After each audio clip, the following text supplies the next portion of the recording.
Thank you mga kaibon, maraming salamat po. Welcome back sa YouTube channel natin mga kaibon. Kumusta po kayong lahat? For today's video, sasagutin ko po yung mga naging tanong sa akin ng kaibon natin at ipapaliwanag ko po sa inyo para po magkaroon kayo ng konting kaalaman at konting idea.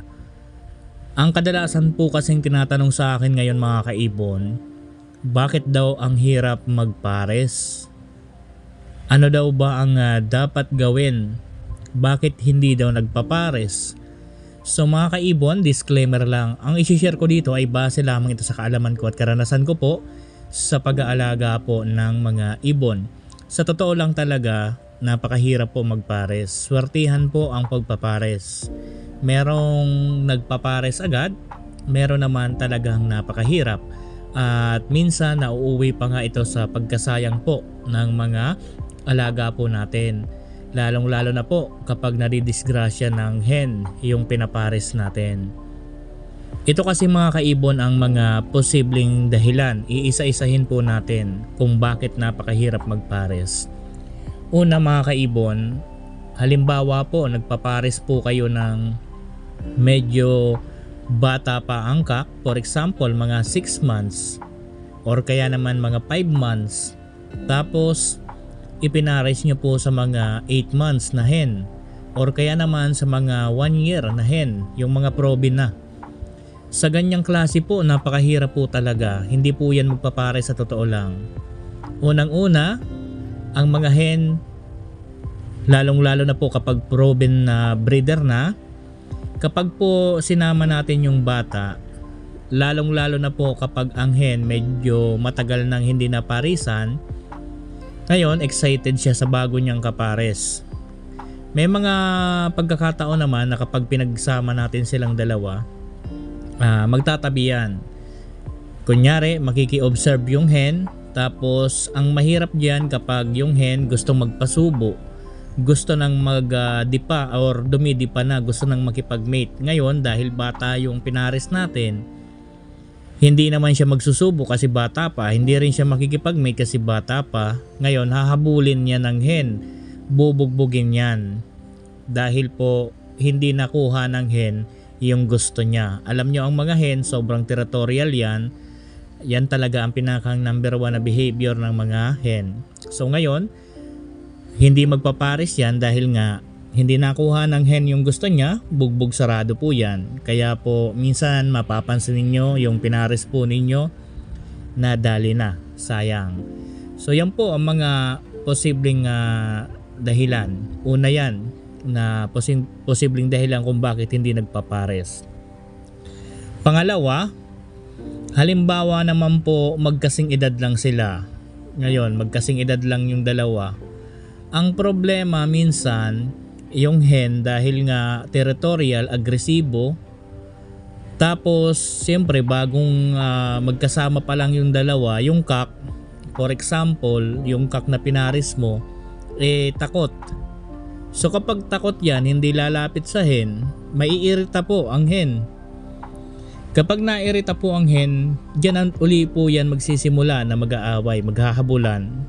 So yan ang minsan ang nagiging problema. Kahit po magkasing edad po yan, basta mas agresibo ang hen, hindi rin po magpapares mga kaibon. So yan po ang pangalawa. Pangatlo mga kaibon na rason kung bakit hindi nagpapares yung mga alaga po natin, masyadong matapang yung hen or kaya naman masyadong mapili. Kahit na proven hen yan, lagyan natin ng proven cock. Kapag masyadong mapili, parang kung baga di niya gusto yung binigay nating kapares, magiging agresibo yan. Kahit po medyo matapang din yung cock na binigay natin, mas tatapang po ang hen, magiging agresibo. Halos talaga hindi rin po magpapares. May mga hen kasi na talagang mapili po sa mga kapares nila. Meron talagang mga ganon. Base sa karanasan ko, may mga hen na kahit sobrang tapang, pag nagustuhan nila yung binigay mo, tapos yung binigay mo naman na kapares is medyo aggressive din na kak, talagang palaban din, minsan nagkakasundo. Kahit hindi palaban yung kak, Kapag gusto ng hen, hindi siya talaga nanggugulo, hindi siya nanunuka, hindi siya nangahabol kapag gusto niya. So nakakapaghintay kumbaga. So mayroon talagang hen po na talagang napakapili pagdating po sa kapares. Yan ang pinakang mahirap mga kaibon, yung masyadong mapili. For example, nagbigay tayo ng kasing edad niya, okay naman, hindi pinarisan. Nagbigay tayo ng proven, hindi rin pinarisan. Talagang may mga hen po na ganyan ang behavior, namimili po ng kapares. Sa totoo lang talagang meron pong ganyan na mga hen. Kaya po ang hirap mga kaibon. Ngayon mga kaibon, ayan yung tatlo na mga posible na kung bakit ayaw magpares ng hen. So ito po, ito yung ipapaliwanag ko ngayon na madalas na hindi nauunawaan ng mga kaibon natin kung bakit talagang nagwa-wild ang hen, nag-aaway, kumbaga nag-aaway talaga silang dalawa. Kasi minsan mga kaibon ganito po yan. Ngayon nagpares tayo doon sa hen. Ang pinares natin hindi natin minsan alam, kaya pinagsama natin silang dalawa. Ngayon nung pinagsama natin, away ng away, habulan ng habulan, wala tayong idea kung bakit gano'n na nangyayari. Pero sa totoo lang mga kaibon, baka po kasi ang pinakang number 1 na dahilan kung bakit ayaw na ayaw niyang parisan yon, kasi minsan yung mga naibibigay natin doon sa hen na pinaparisan natin is hen din. So nakakapagpares tayo ng parehong hen. So ganyan po, napakahirap po niyan. Kapag po ganyan, talagang nag-aaway minsan. Yan po yung naghahabulan talaga. Kasi pareho po yung gender din naman nila. Parehong matapang, pasukuan na lang kung sino yung susuko sa kanilang dalawa. Yan ang kadalasan na minsan hindi naiisip ng mga kaibon natin na baka yung pinapares natin sa hen is hen din. Kaya palaging nag-aaway. So yan po, kapag po meron kayong gustong parisan na hen, mas maganda yung ipapares po ninyo, lalo kung medyo aggressive yung hen na paparisan ninyo. Mas maganda po ang ipares po ninyo dyan, proven cock na agad, para alam po ninyo yung gender. So yan po ang mga posible kung bakit napakahirap magpares sa mga ganyang behavior or ganyan na senaryo. Ngayon, magbibigay din ako ng konting idea kung paano ba tayo nagpapares. Sa pagpapares mga kaibon, unang ginagawa ko dyan, pinapaliguan ko po yan ng sabay.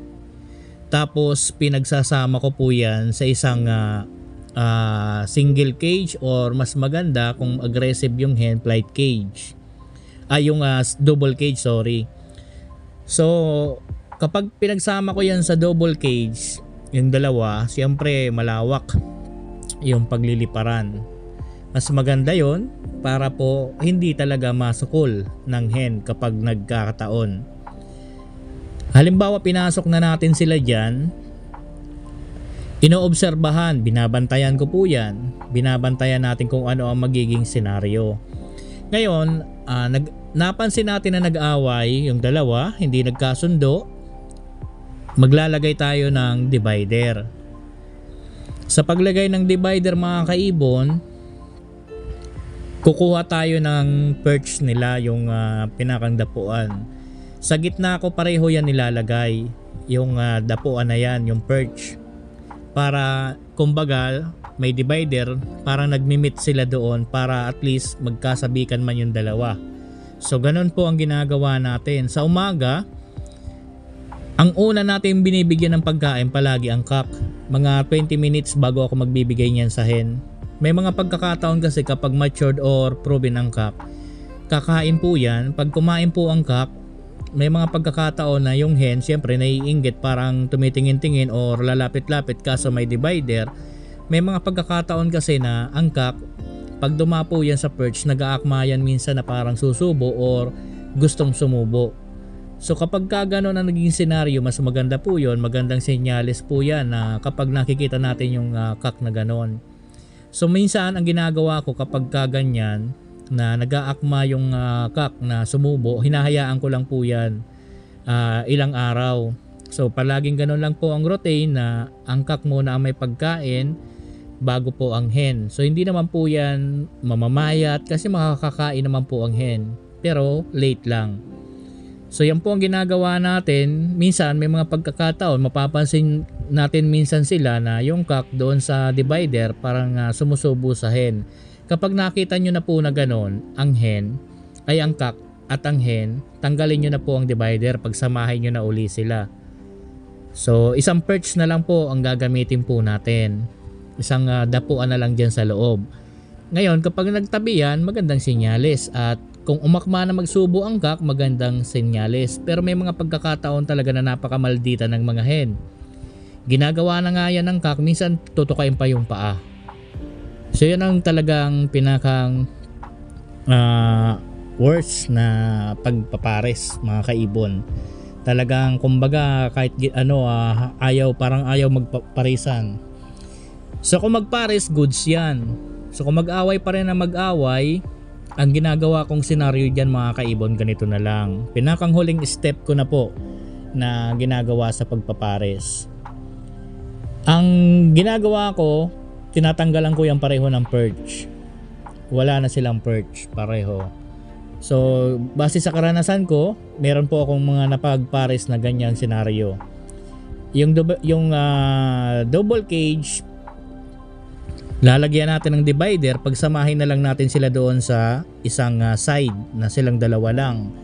Walang perch at patuka lang at inuman ang nandoon. May mga pagkakataon talaga mga kaibon na nagpapares yan. Tinanggalan natin sila ng perch dahil nga napaka-territorial ng hen. So tinanggalan natin ang hen ng teritoryo. Pareho na sila walang teritoryo, nandoon na lang sila sa lapag. May pagkakataon mga kaibon talaga na nagtatabi at nagpapares. Base po sa experience ko. Pero paalala, hindi lahat. Kaya po binabantayan pa rin yan. Baka magkahabulan at magulpi ang cock, kawawa. So dapat minomonitor pa rin natin. So kapag hindi pa rin nagpares at wala talagang pagkakataon na maparisan, ilagay nyo na lang po sa flight cage. Baka po doon makahanap ng normal pair niya. So yan po ang gawin nyo na lang mga kaibon.